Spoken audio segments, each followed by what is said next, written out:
About 50 people gathered for the monthly meeting of the African Affairs Advisory Group meeting on Thursday, February 14th, 2019.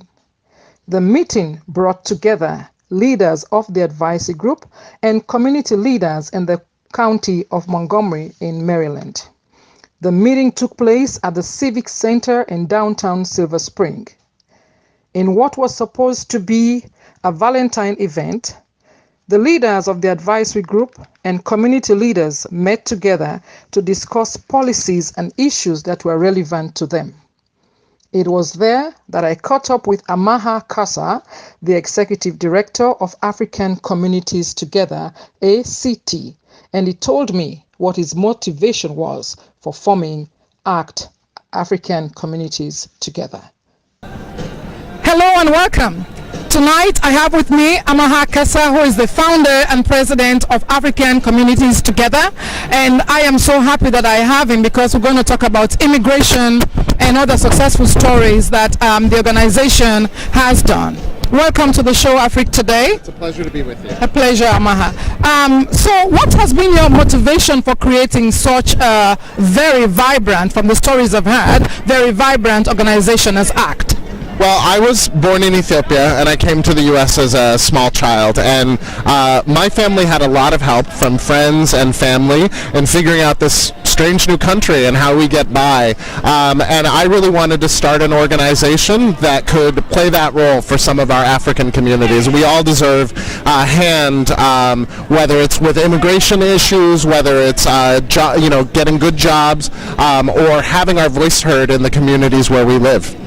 I think that's so amazing. Advocacy is very, very important because what our people need right now is a voice, and I see you as that voice that stands out. How has the response been among the African community?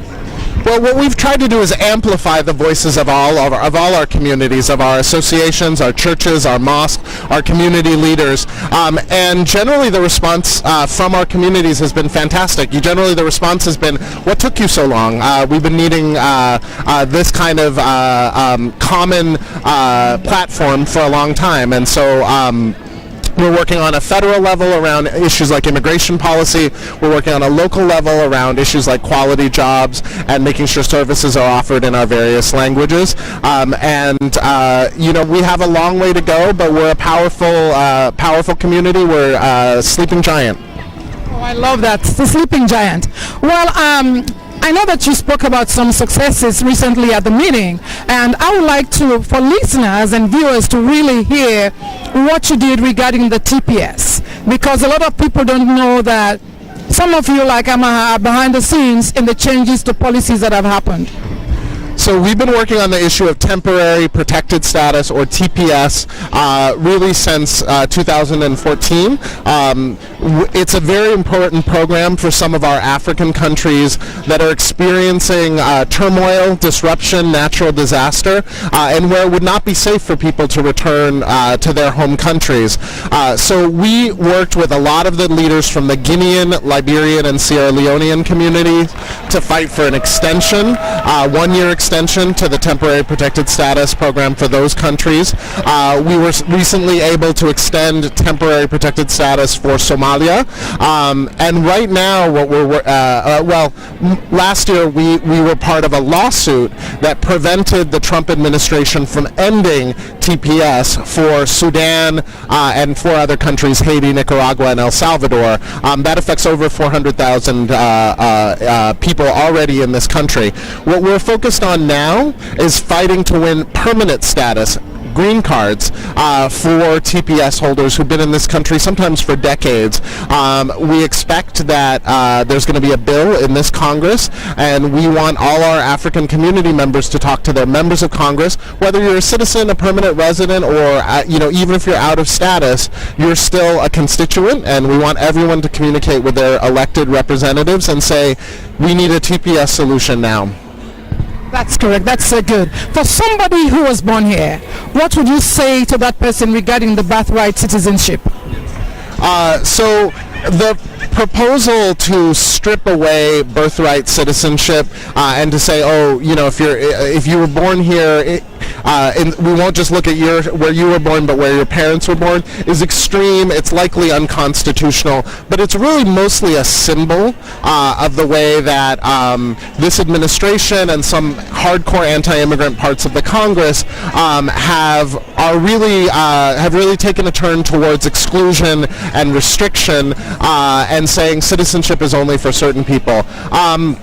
It's unlikely that proposal is going to move forward in the near future, but there are a lot of things that are really closing down pathways to become an American permanent resident and American citizen. Cuts to refugee resettlement, blocking of asylum. So we would say while you have citizenship and while you have the right to vote, exercise it. Exercise it. That would be the word, exercise it. One last question I'm going to have before you leave. If somebody lives, let's say for instance in Connecticut, where are you based off and how can people reach you? So we are an organization with chapters in New York and then in the DC, Maryland, Virginia area. We actually get calls from all over the country, and whenever we can, we try to refer people to nonprofit immigration legal service providers in their area.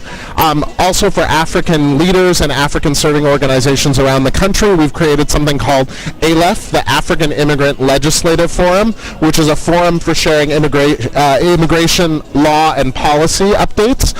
There's an email list and a conference call. So please contact us by email at info@Africans, that's with Africans with an S, .us, as in Africans in the U.S., or call our office or try our website, which is Africans.us. There's a way to contact us directly through that. Africans.us. Tonight again I have with me here Amaha Kassa, the founder and the leader, the head of African Communities Together Act. Thank you very much for being on the show. This is AAAG Today. Thank you. And I look forward to having you some more. Thank you very much. Have a good night. Thank you.